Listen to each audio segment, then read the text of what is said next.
Hey everybody, this is Tom from Small Scale Life. Welcome to the show. Well, the show. I guess it is kind of a show. Welcome to the stream. It's a Life or Live kind of sorta. I'm recording this and I'll be releasing it later. But hope you're all doing well. I am on the road.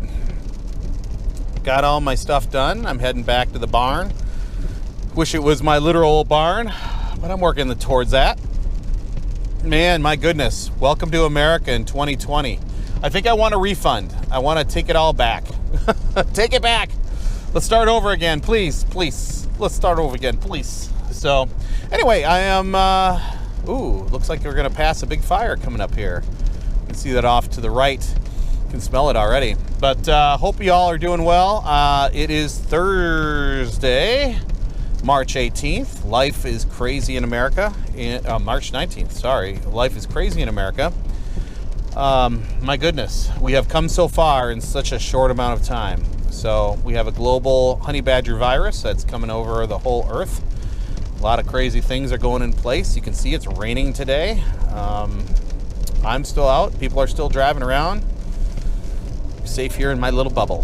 But want to get on, talk about a few things. And there's been some videos I've been watching lately. Actually, a lot of videos. But there's some videos that really stuck out to me. And there's two in particular.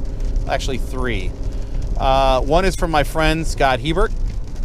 Let's see, we're coming up to this fire. This is going to be interesting. It's right over there. Right over there. Oh, gosh. Let's see what we got. Oh, man. Big fire. Oh, shoot. A big bunch of brush. Big bunch of brush. So, where was I? A few videos I've been watching recently that have been very, very interesting. One was from Chris Mortensen from Peak Prosperity. I've been following him daily about the honey badger virus update. And that's his phrase, not mine, and he might have picked that up from somewhere else. The reason we call it honey badger is it's really tough. It's squirrely, it's tough, and it keeps moving, right? It keeps moving, and it's, you know, if you've seen a badger, man, these things are tough beasts. They have a surly disposition, and they just keep her moving. And they have a goal all their own, survival, right? But he's been producing regular updates on the coronavirus, and I've been watching that. And the other thing I've been watching, the other thing I found was a video he produced like in September last year about resilience. So we'll be talking about that. That's our topic of the day, is resilience, as I'm driving around in rural Wisconsin, western Wisconsin, heading from Osceola to Somerset, Wisconsin. This is definitely God's country, an area that we are interested in for coming to build our homestead.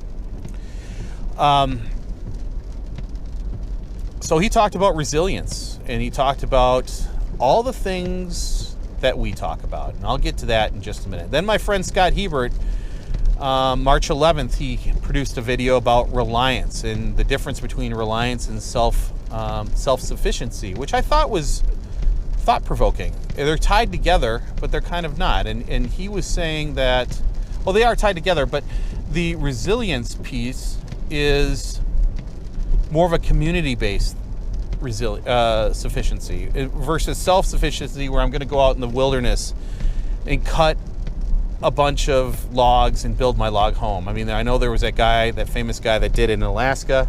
It's a different time, a different era, a different set of skills, a different tough man. But again, that gentleman who went to Alaska, he had one of these tipping point moments. World War II was one. He got sick. He was laid up in the hospital, almost died. Then he decided, you know what? I need to escape modern society at that time and go to Alaska to live. And that's what he did.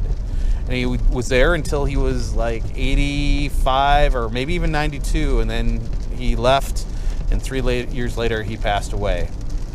There's a documentary all about that. But I will have links to Scott's videos and also Chris Martensen's video on resiliency. And the more I've been thinking about it, we had Greg Burns here about 2 weeks ago at our house, and we had a long discussion about what is small scale life? What are we trying to do? And we talked about wellness, we talked about financial freedom, we talked about community building, we talked about gardening, we talked about all of those things. But we really, and it was it homesteading? Was it simple living? Was it wellness, overall wellness? I wasn't sure. I didn't know. I've been struggling with this for the past almost 9 months, to be honest with you. I mean, what is it that we're trying to do?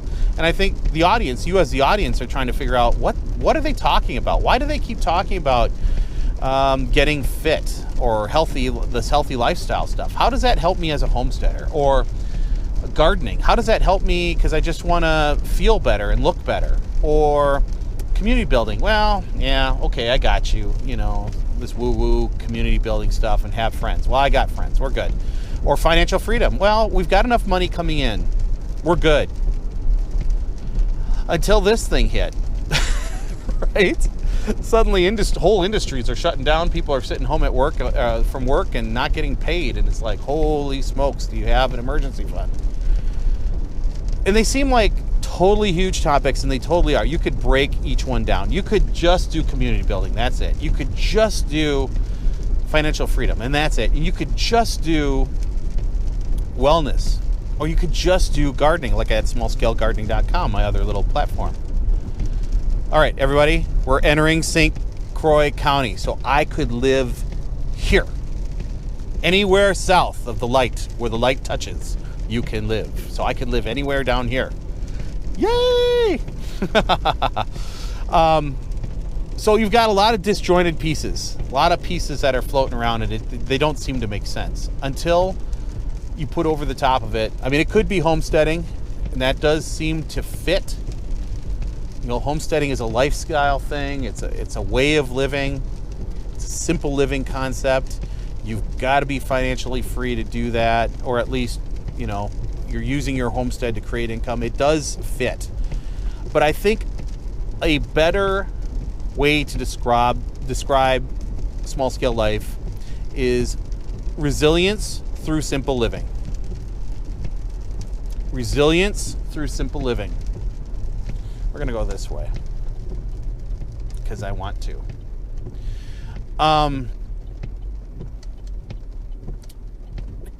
We are talking about all of these things, and even talk to people who are starting side hustles, a second job, something that's going to give them that financial freedom, that's going to break them out of the cube. They're going to get that escape velocity and get free, right? Get free of this corporate world, this modern lifestyle. The homesteading thing is breaking free of the modern world and this corporate lifestyle.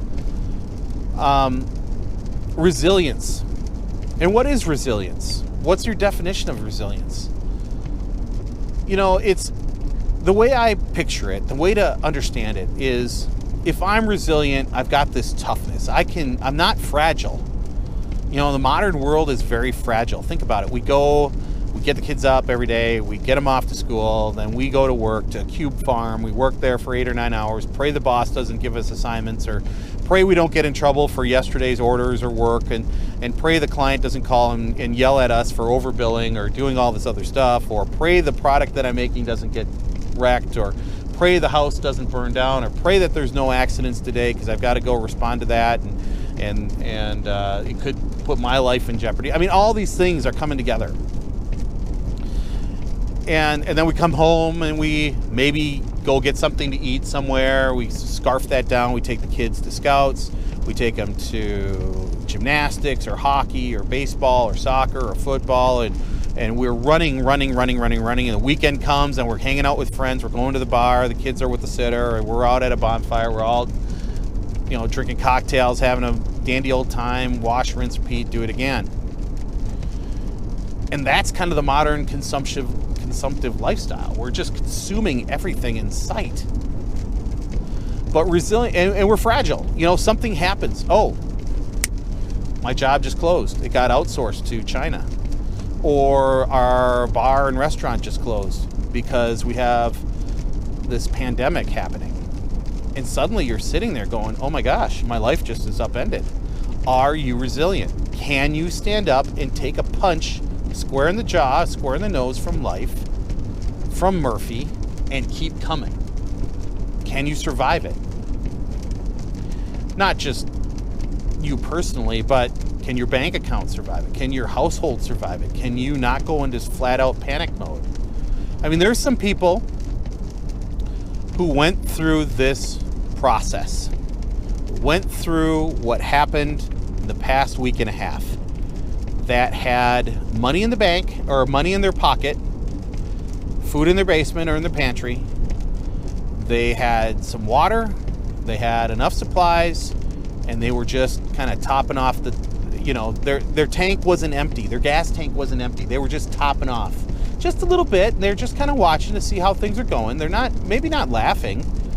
Maybe some of them are, the jerks. But there's some people that were out there going, wow, this is crazy. I'm glad that I put the work in. I spent the money, I did the investment, I put in the time, and I made this happen. There's people that did that were that way.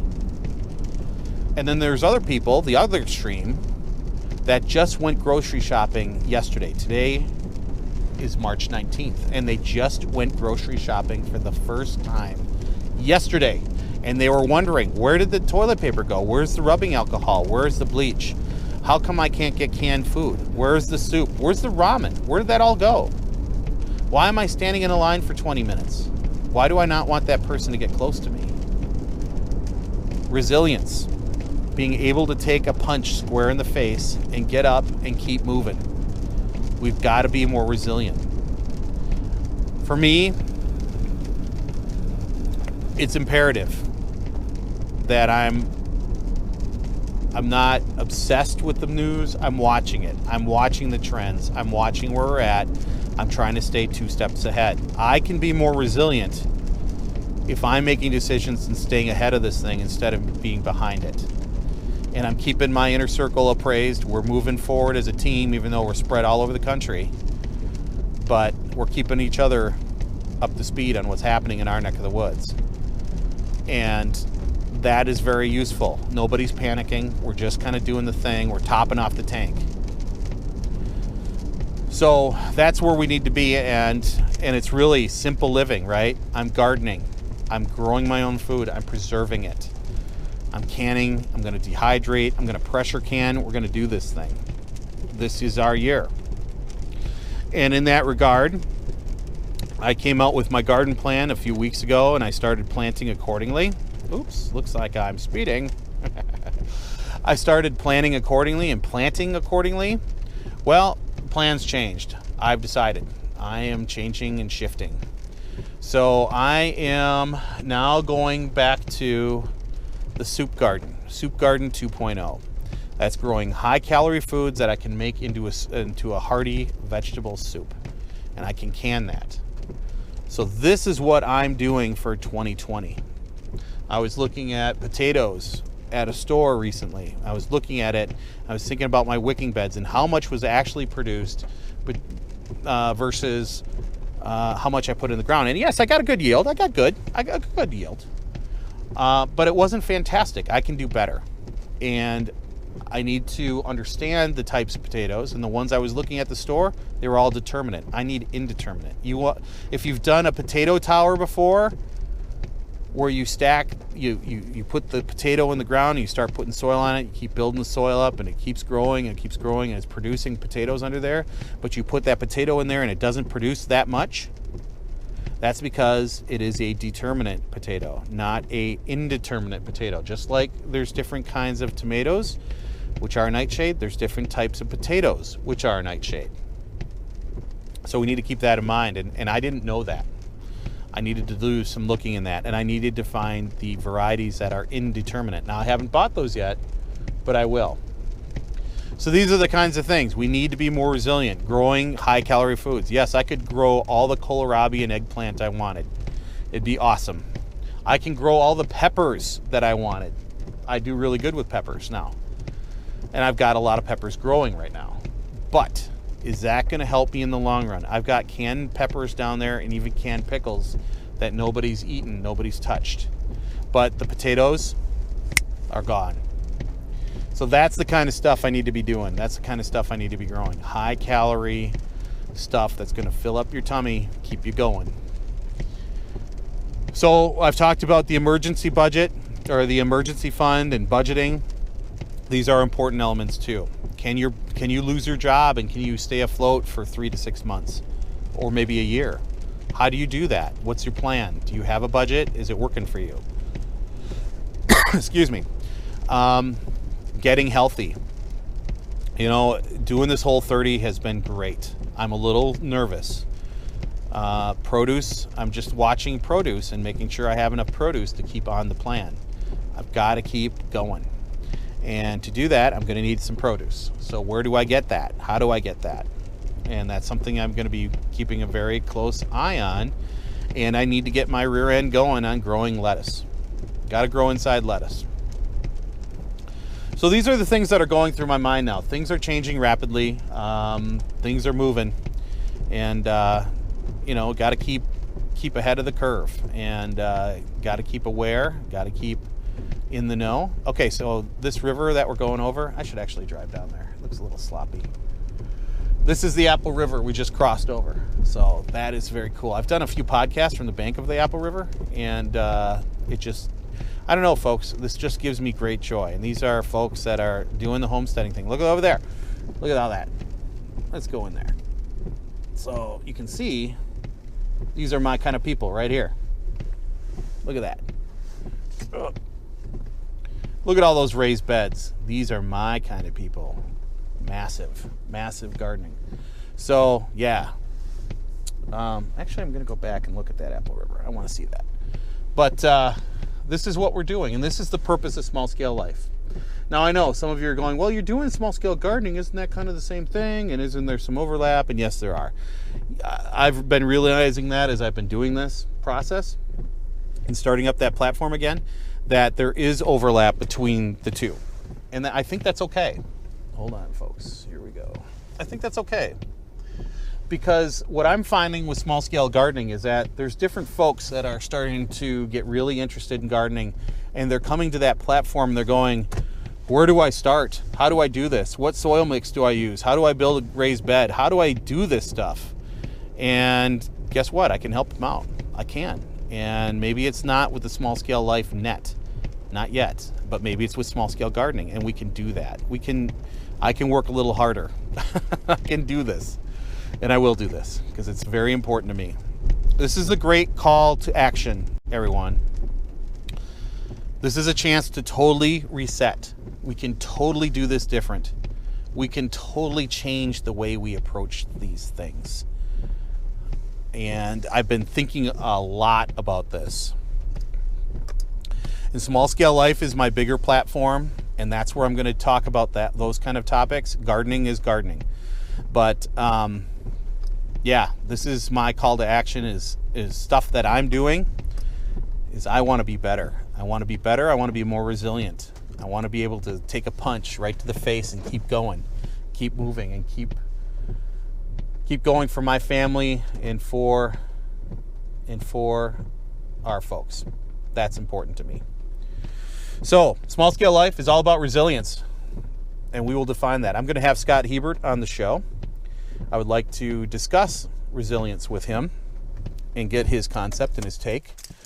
We're going to be doing a lot of this. And another thing that I'm doing, that I'm working hard on, is to write a seed starting guide and really do several guides to walk you through the 2020 garden season, how I do this. And this will be a challenge for me to do this better. Do this a lot better. So that's my challenge. That's my goal. That's what I'm doing. And I hope you join me. I know I've been all over the place and a lot of things have changed, and you're probably going, what is this? What is he even doing?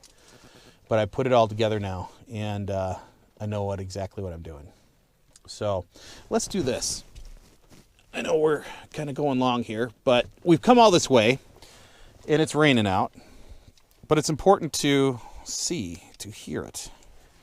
There's something about running water.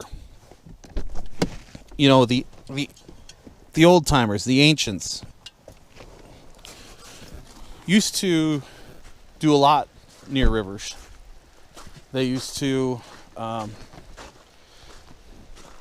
ceremonies and and such in the woods and near the rivers, because there is a power there, right? I mean, think about it. Poseidon, the Greek god Poseidon, was the sea god. But there's other gods too of the rivers, right? And if you're Christian, I mean, how many stories involved water, right? Moses parted the Red Sea, or Moses parted the sea.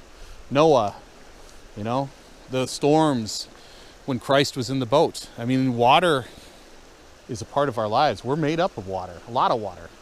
So anyway, this is the Apple River. We're going to come kayaking and canoeing here in Star Prairie, Wisconsin. Yeah, this is freaking cool. So, it's resilience. That's what we're doing.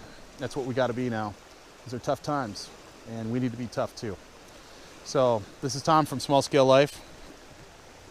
I really want you to be resilient. I really want you to put these things into play. If you need help, let us know. We'll help you start to budget. We'll help you start a garden. We'll answer your questions. Join us for the Whole 30. Get fit. This is time. It's time to reset. It's time to do this different. We can do this together. And I hope you'll join me. We can do this. So, this is Tom from Small Scale Life. Remember to learn, do, grow, be a little better every day. Help your neighbors. Stay vigilant. Stay safe. And stay healthy. Go see a river. It'll bring you much joy. All right, everybody. We'll see you real soon. Take care. Please hit subscribe and hit the little like button.